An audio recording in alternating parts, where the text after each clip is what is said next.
नमस्कार, मैं नवीन मोरला और आप देख रहे हैं अल्पा ग्राउंड न्यूज़।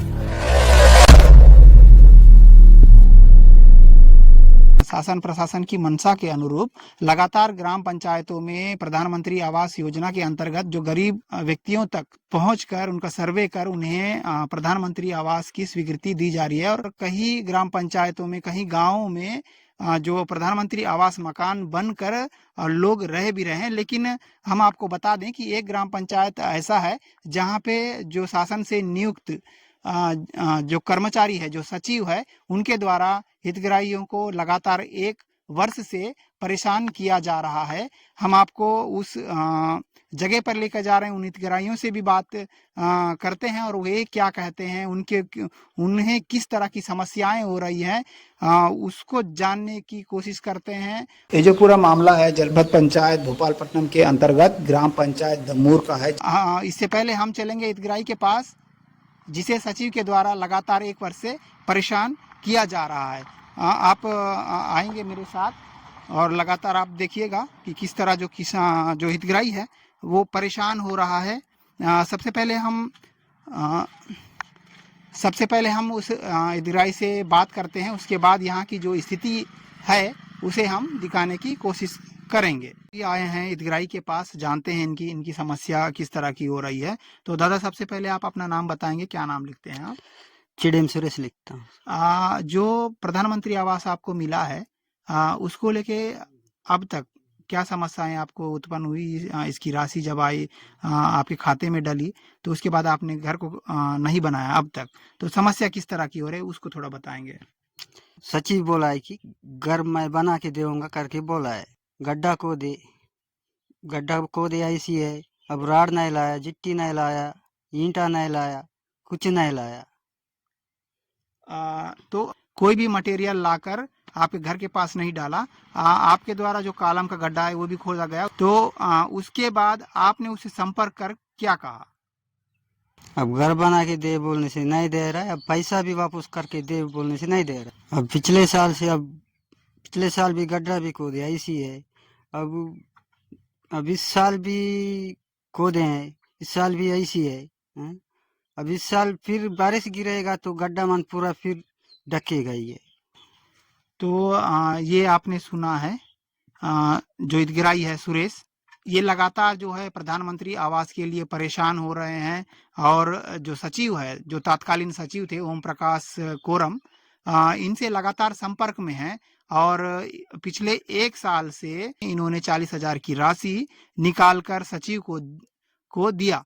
देने के बाद से अब तक मात्र कॉलम का गड्ढा खोदा गया। गड्ढा खोदने के बाद भी जो सचिव है वो ना उनको मकान बनाकर दे रहा है और ना ही पैसा वापस कर रहा है। मैं अब आपको इनके जो कॉलम के लिए गड्ढा खोदा गया है उसकी स्थिति को दिखाऊंगा। तो ये आप देखिएगा, कॉलम के लिए गड्ढा खोदा गया है। पिछले 1 साल से जो कॉलम का गड्ढा खुदा हुआ है, ये अभी दूसरा बारिश है आने से फिर भर जाएगा। ये आप इस तरफ भी आइएगा, मैं दिखाऊंगा कि किस तरह जो है हितग्राही परेशान है सचिव को लेके। ये कॉलम की स्थिति है, आप जो देख रहे हैं। और ये स्थिति आप लगातार मैं आपको दिखा रहा हूँ। जो हितग्राही है वो लगातार परेशान हो रहा है। और साथ ही मैं एक अन्य हितग्राही हैं, उनसे भी हम बात करते हैं और जानते हैं कि उनकी समस्या क्या है। आपको हिंदी आता है कि नहीं आता है? हिंदी। तो ये जो दादा हैं, इनको हिंदी नहीं आता है, तो हम इनसे तेलुगु में ही बात करते हैं ताकि उनकी समस्या को समझ सकें। दादा नी पेरेंटिदी? నా పేరు చిడెం కాప. చిడెం కాప. तो ప్రధానమంత్రి ఆవాస్ ఇల్లు మీకు వెళ్ళింది, వెళ్తాలక దాని తర్వాత దాని పైసలు ఎప్పుడు వెళ్ళినాయి, ఇంకా ఆ పైసలు మీరు అంటే ఏ పనికి దాన్ని వాడుకున్నారు? మేమా ఇల్లు ఆవాస్ ఇల్లు ఆవాస్ ఇల్లు వెళ్ళింది మీకు. ఎప్పుడు వెళ్ళింది నీకేమన్నా తెలుసా? నీరుడు వెళ్ళింది. నీరుడు మీకు ఆవాస్ ఇల్లు వెళ్ళింది, వెళ్తాలక మరి ఆ పైసల్ని మీరు ఎక్కడ వాడుకున్నారు? ఎక్కడ సచివ్ నేను ఇల్లు కట్టిస్తానంటే తీసి ఇచ్చినాం. ఎన్ని సాన పైసలు ఇచ్చిండ్రు ఆయనకు? 40,000. 40,000 ఆ పైసలు ఇచ్చినాక సచివ్ ఇల్లు కట్టించిండా మీకు? లేదు కట్టియలేదు. ఏమంటాడు? అవి ఇవాళ తెద్దాం రేపు తెద్దాం అంటాడు. ఉసుక తెచ్చిండి పొక్కలు దమ్మన్నాడు. ఇంకా గతి లేదు, ఏది లేదు లేదా. తో దాని తర్వాత మీరు ఆయనని పోయి అడిగిన పైసల గురించి, లేకుంటే ఇల్లు ఎప్పుడు కట్టిస్తావని? అయితే వాళ్ళకి ఆయన ఏమన్నాడు? కడదామంటాడు, పోదామంటాడు, తెచ్చుతాను అంటాడు. పోకలు లేదా, అయితే తెచ్చుడు లేదా. తో ఇవాళ కాదు రేపు, రేపు కాదు ఎల్లుండి గట్టని జరిపిస్తాడు అనుకుంటా. ఇప్పటిదాకా ఎన్ని సంవత్సరాలు అయింది? ఇది మాగిల్సంది చెప్తున్నా. మాగిల్సంది నీరుడు సరే తవ్వుడు పొక్కలు తవ్వుడు బాగా నచ్చింది అనుకో. మరి బాగా నస్తే ఈడ మాగిల నుంచి చురు చేయని ఉండే కదా, ఏది లేదు. తో ఇప్పుడు మీరు అంటే ఏమంటాను? అంటే ఆయన ఇల్లు కట్టియాలంటానులా, లేకుంటే మరి డబ్బులు తెచ్చి ఇచ్చేంటే మేము కట్టుకుంటాం అంటానులా? మాకే కట్టిపోతే డబ్బులు వేయాలి, మేమే కట్టిస్తాం. మీరు కట్టుకుంటారు, మేమే కడతాం. ये आपने सुना है जो ईदगाई है कापा, इनकी जुबानी है, तो मैं इसको थोड़ा हिंदी में ट्रांसलेट कर देता हूँ। इन्होंने बताया कि जो राशि है इनको पिछले जून महीने में प्राप्त हुई थी, जिसके बाद सचिव के द्वारा 40,000 रुपये जो किस्त डला था निकाल कर देने को कहा गया। उसके बाद इन्होंने 40,000 उनको निकाल कर दिया। मकान बनाकर दूंगा कहने के बाद इस दादा ने 40,000 रुपये निकाल कर दिया। उसके बाद से लेके अब तक सचिव के द्वारा मात्र कालम का गड्ढा ही खुदवाया गया, वह भी इन हितग्राहियों के द्वारा। और उससे पहले मैं आपको बता दूं कि इससे पहले जिस हितग्राही से हम बात किए थे, सुरेश और जो कापा दादा हैं, ये दोनों पिता और पुत्र हैं। ये दोनों हितग्राहियों के नाम पे स्वीकृति मिली थी, और ये दोनों जो पिता पुत्र हैं ये दोनों अलग रहते हैं। इनके दोनों जो पिता पुत्र हैं ये अलग रहते हैं। अलग रहने की वजह से जो शासन है इनको 2 मकान की स्वीकृति दी गई थी। एक कापा के नाम से जो पिता हैं, और एक पुत्र हैं जो अपनी पत्नी के साथ वे अलग रहते हैं, सुरेश को दी गई थी। और इन दोनों हितग्राहियों के खाते में जैसे ही राशि डाला गया, राशि डालने के बाद सचिव ने ये कहकर इनसे पैसा लिया कि मैं मकान बनाकर दूंगा। ये जो 2 गरीब आदिवासी हितग्राही हैं इनसे 40,000 80,000 रुपया लेकर जो सचिव है इनको पिछले 1 साल से घुमा रहा है।